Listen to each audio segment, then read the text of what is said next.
Hi, my name is Dr. Don Douillard, and I want to talk to you today about allergies, respiratory allergies, seasonal allergies.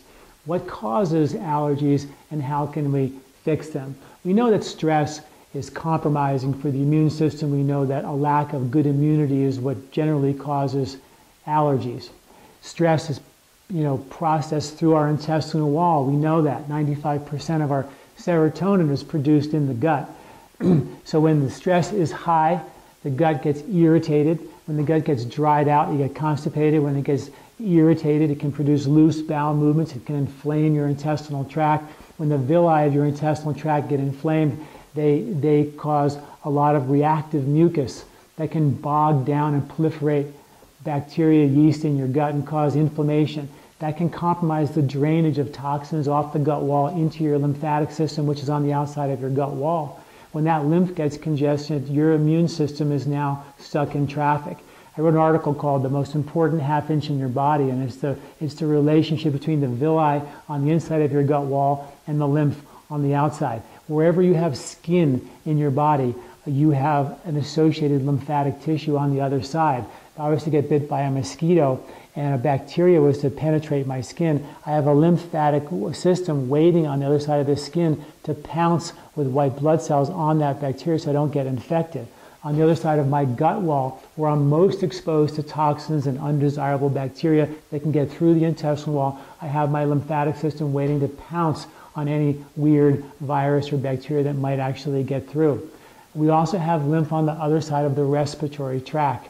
So if we're breathing pollens or pollutants and my lymph is literally stuck in traffic, I'm going to have a compromised lymphatic immune response. The allergy is a hypersensitive local reaction. I cause what's called a histamine reaction to that exposure to the pollens that actually should be processed by the lymph and processed by the lymph. And when the lymph can't get there, I create an allergic reaction, a histamine reaction. So it's really a very simple thing to reverse the process. To reverse the process, we want to heal, really sever the relationship between the stress and your gut wall, so the stress is not going there. Adaptogenic herbs, meditation techniques, yoga, stress reduction techniques, very, very important. Vitamin C is really important as well. A lot of allergies come at the end of the winter and the beginning of the spring. Spring allergies, allergy season. In the winter, we don't get vitamin C because there's no citrus fruits being really available. Leafy greens aren't available. So it's sort of a vitamin C drought. So one of the things you want to do in the springtime is really build those reserves of vitamin C because we don't typically get a lot of that from nature's perspective, and that's why we get all the greens with lots of vitamins in the springtime. So making sure you get adequate amounts of vitamin C. Adaptogenic herbs like brahmi and ashwagandha, great for rebuilding the nervous system. Also, you want to support the villi of your intestinal tract, and that can be done with vitamin C, again, known to support collagen. So these are naturally occurring fruits and vegetables that come in the springtime. Berries and things like that are really good for your intestinal wall. It's just beautiful. All the leafy greens have the vitamin C to support the collagen production of the intestinal wall. Brahmi, another great herb for stress, but also been shown to build collagen in your skin. So it's good for this skin. We put it in our skincare products, but also really good for the inner skin of your intestinal tract and your respiratory tract to rebuild that.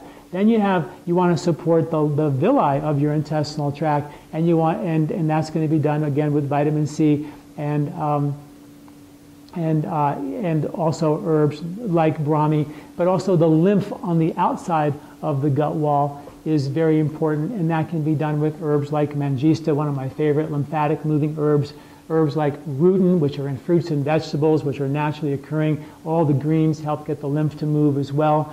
Another product that's great for your lymphatic system that actually thins the mucus so the lymph can flow better. It's a great detoxifier for your liver. Precursor to the major detoxifying agent in your liver called glutathione is called NAC, which is N-Acetyl-Cysteine, which you can get locally at a health food store, and that's another great lymphatic mover as well. And then you want to sort of begin to desensitize the tissues so they're not so hyper-reactive, and that's where you get your flavonoids and your bioflavonoids, which are in your fruits and vegetables. and also quercetin, another flavonoid that actually is an antioxidant. It's an anti-inflammatory, helps to desensitize the immune system so it doesn't have this overwhelming hyper, response, overzealous immune response. Because it's really an overzealous immune response that's happening locally because the immune system is sort of stuck in traffic. Nettles, another herb that's great for the inflammation and also to help calm down the overzealous immune response. So those are some good strategies, and I've written a really comprehensive article associated with this video where I go into detail with all of the herbs and the foods that you can use to help prevent allergies from happening, treat them when they actually occur, and also understand what might be the weak link in your system that you can actually target some particular aspect of your digestion or your lymph that might be the weak link that's setting you up for, a real rough ride during allergy season. Thanks for listening. I'm Dr. John Douillard.